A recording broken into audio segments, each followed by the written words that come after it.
करीब कम 30 लाठी मारे होंगे। 30 लाठी बिल्कुल एकदम आए हैं और फटाफट फटाफट फटाफट मार रहा हूँ कला मार रहा हूँ कला तू मार रहा हूँ कला से बता ठीक मार रहा हूँ कला तू।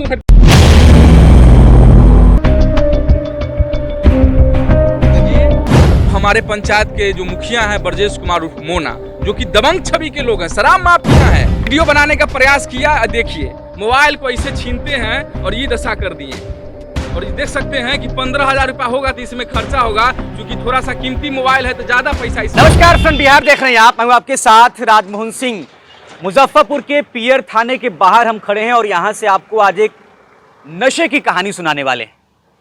नशा बिहार में ज्यादातर प्रतिबंधित है, शराबबंदी वाला राज्य है कहने को बिहार, और कई सारे नशे जो हैं उस पर प्रतिबंध लगा हुआ है। लेकिन एक नशा जो कभी प्रतिबंधित नहीं हो सकता है वो है सत्ता का नशा, ताकत का नशा, शक्ति का नशा।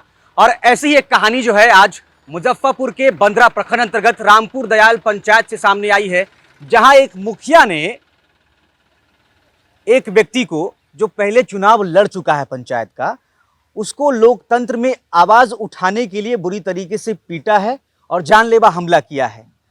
आपके साथ रामपुर दयाल पंचायत के मुखिया ब्रजेश कुमार उर्फ मोना ने मारपीट की है। आपने पियर थाने में केस भी दर्ज करा दिया है।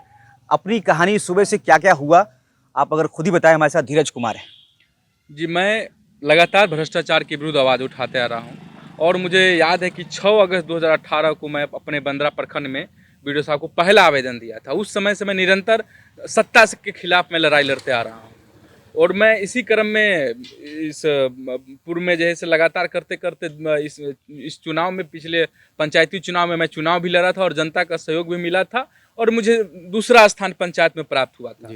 और इस हिसाब से भी मुझे विपक्ष में बोलने का अधिकार है कि मैं कोई भी गलत काम होगा तो मैं लगातार पंचायत में अनेक योजनाओं में, नाला टूट जाना, नाला 2 महीना नहीं होता है, नाला टूट जाना, हर प्रकार की योजना में भ्रष्टाचार। सोशल मीडिया पे आप लगातार आवाज उठाते रहते हैं। जी, और अब जो ताजा मुद्दा है वो मनरेगा से जुड़ा हुआ है। जी, अभी मनरेगा से मुद्दा जुड़ा हुआ था और ये लोग चाह रहे हैं रोटावेटर से, ट्रैक्टर से रात में जेसीबी से काम करके, अब दिन में रोटावेटर से चला के काम कर रहे थे। हमने बस जाके, जब तक ट्रैक्टर जा रहा था, हमने बस जाके केवल इतना ही कहा कि भाई मजदूरों का हक मिलना चाहिए, जो वास्तविक मजदूर है उसको हक मिलना चाहिए। इसी क्रम में हमारे पंचायत के जो मुखिया हैं ब्रजेश कुमार उर्फ मोना, जो कि दबंग छवि के लोग हैं, शराब माफिया हैं, ऐसे लोग पैसा में खर्चा करके सत्ता में आज किस प्रकार से जनता इन्हें चुनी है, जनता देखे कि इस प्रकार से मुखिया शराब माफिया जैसे दबंगता से आए हैं और बुरी तरह से जैसे हमको बोले कि आज तुमको हम मर्डर कर देते हैं, और पूरे हथियार के बल पर और आए हैं और पिस्टल दिखाते हुए एकदम चमकाते हुए आए हैं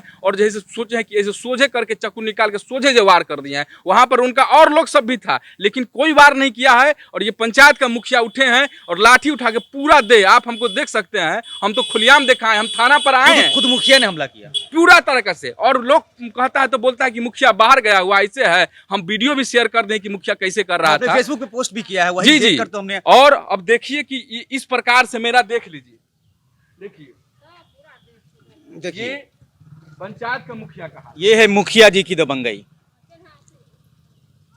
पूरी तरीके से। और ये जो निशान आपके शरीर पे अब पड़े हैं ये सिर्फ इसलिए पड़े हैं क्योंकि आपने लोकतंत्र में अपने अधिकार का इस्तेमाल किया, गलत हो रहा था और उसके खिलाफ आपने बोलना चाहा।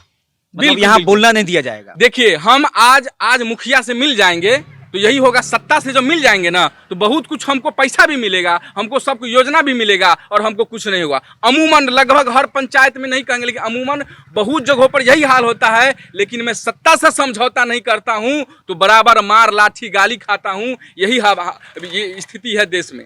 लगातार मैं शिकायत किया हूं। इसके पहले भी आपके साथ कोई इस तरह की बात? बिल्कुल बिल्कुल, ऐसे पहले भी हुआ करता था और ऐसे मतलब बीच में भी हमारे पंचायत के जो मुखिया हैं बीच में भी दरवाजे पे पहुंचे हैं 2 आदमी के साथ और धमकी देके गए थे। हम उस समय कुछ नहीं बोले कि चलिए इनका मन है भाई, दबंग लोग हैं, कर देंगे। लेकिन हम इतने ही जानते हैं कि हो सकता है कि आगे चलकर विपक्ष में मौका मिल सकता है उनको रहने का। अगर गलत होता है तो विपक्ष का अधिकार है कि वह बोले। लोकतंत्र में विपक्ष की भूमिका होती है। अगर जनता ने हमें चुना है विपक्ष के तौर पर तो ये बड़ी बात है। लेकिन आज बहुत सारे लोगों को मतलब दुख हो रहा होगा कि आखिर हमने ऐसा क्यों किया। मैं गया था, मैंने किसी को एक शब्द गाली नहीं दी, किसी को बोला तक नहीं, मैं सोझे वापस आ रहा था और इस क्रम में मुखिया हमको बुरी तरह से पीटे हैं।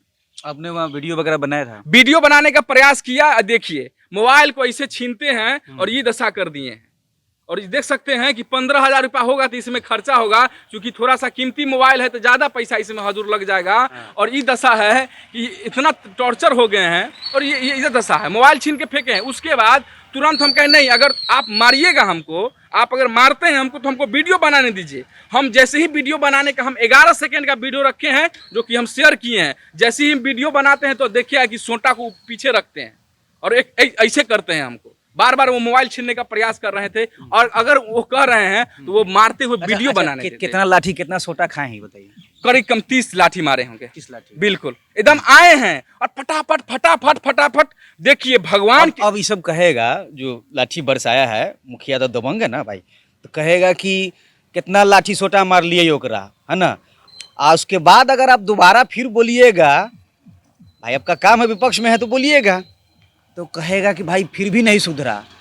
सुधरिएगा क्या, बदलिएगा उनके हिसाब से? नहीं नहीं, बिल्कुल नहीं, बिल्कुल पंचायत के प्रति जिम्मेदारी है। बिल्कुल हम कहते हैं कि अगर हम मारे भी जाएंगे, हाल ही में शादी हुई है, अगर मारे भी जाएंगे तो सोचेंगे कि देश के, मतलब एक तरह से मैं आज़ादी की लड़ाई लड़ रहा हूँ भ्रष्टाचार के, मैं देश के लिए शहीद हो गया हूँ। और हमारी पंचायत में स्थिति देखिएगा, लगातार 2-2 हत्याएं हुई हैं, समझे। और स्थिति ये है, शहीद हो जाएंगे देश के लिए, लेकिन आवाज जो गलत के खिलाफ, हमको 5 लोग आवे, पंचायत का ही 5 लोग आवे और बोले कि नहीं धीरज तुम गलत कर रहे हो। हम इन लोगों को बोलते हैं कि अगर जहाँ पे माटी नहीं है तो वहाँ पे माटी कहाँ से आएगा, ट्रैक्टर से ही आएगा। लेकिन मैं बोलता हूं कि ट्रैक्टर से माटी मंगवा लीजिए और जो सच्चों वाला मजदूर है उनको दीजिए। लेकिन ऐसे ऐसे मजदूर हैं जो कोई तमिलनाडु रहते हैं, कोई असम रहते हैं, कोई मुंबई रहते हैं, वो पंचायत में नहीं रहते हैं, मतलब और सिर्फ कागज पे है, कागज पे ही काम चल रहा है। और मुखिया के बोलिएगा तो उनके पिता के नाम पर पोखरी पास होता है और फिर छोटका बेटा के नाम पर वही पोखरी पास हो जाता है। तो ये सब निजी लाभ है, सब निजी लाभ इन लोगों के द्वारा पूरी तरह से हाईजैक कर लिया गया सिस्टम को। पूरी तरह से व्यवस्था भ्रष्टाचार में लिप्त है। हमारे डीएम साहब से भी बात हुई थी और उन्होंने बताया था कि आप आवेदन कीजिए और कार्रवाई होगी। मैंने पिछले ही, मतलब बस ऐसे 14 दिन पहले मैं 13 तारीख को आवेदन दिया था मनरेगा के खिलाफ। यही सबसे बड़ा जहर हो गया इन लोगों के लिए। जो मनरेगा का जो आवेदन दिया था कि भ्रष्टाचार हो रहा है, डीएम साहब से बात होकर दिया था मैंने, तो इसके लिए इन लोगों में ऐसा भावना था कि नहीं इसको मारेंगे। उनको लगता है, आवेदन दिया था? बिल्कुल बिल्कुल आवेदन दिया था मैंने।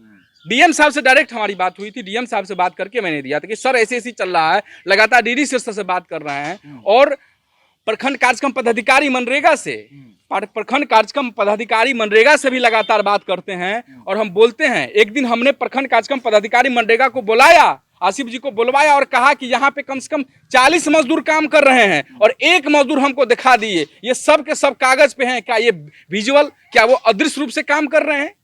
हमने उनसे सवाल किया, उन्होंने इस पर आपत्ति भी जताई। लेकिन ये व्यवस्था जो है, हमारे बिहार की व्यवस्था जो है या क्या है हमको नहीं पता, लेकिन मैं माननीय मुख्यमंत्री जी से कहना चाहता हूँ, पिछले कई दिनों, मतलब कई महीनों से, जब से बिहार में सरकार बनी महागठबंधन की, लोकतंत्र में आवाज उठाना जुल्म हो गया है, मतलब गलत हो गया है।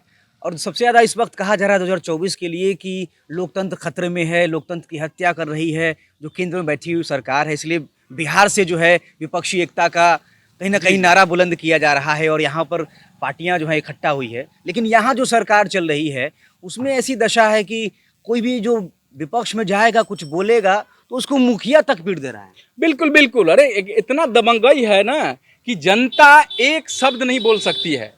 मैं जानता हूं अंतर्मन से एक एक व्यक्ति अंतर्मन से आत्मा की आवाज से पूछेगा और बोलेगा तो मुखिया के विरुद्ध बोलने की क्षमता किसी में नहीं है। और जो बोलेगा वह मार खाएगा, वह मारा जाएगा, उसकी हत्या हो जाएगी, उसकी इस प्रकार की पोजीशन होगी। तो वीडियो की शुरुआत में हमने आपसे कहा था कि एक नशे की कहानी आपको इस वीडियो में दिखाने जा रहे हैं और ये कहानी आपने समझ ली कि सत्ता के नशे की कहानी है। किस तरीके से मुजफ्फरपुर के बंदरा प्रखंड अंतर्गत रामपुर दयाल पंचायत के मुखिया ने पिटाई कर दी धीरज कुमार की। पूरी कहानी आपने सुनी है। आपकी राय कमेंट करके ज़रूर बताएं। बने रहें अपना बिहार के साथ। नमस्कार।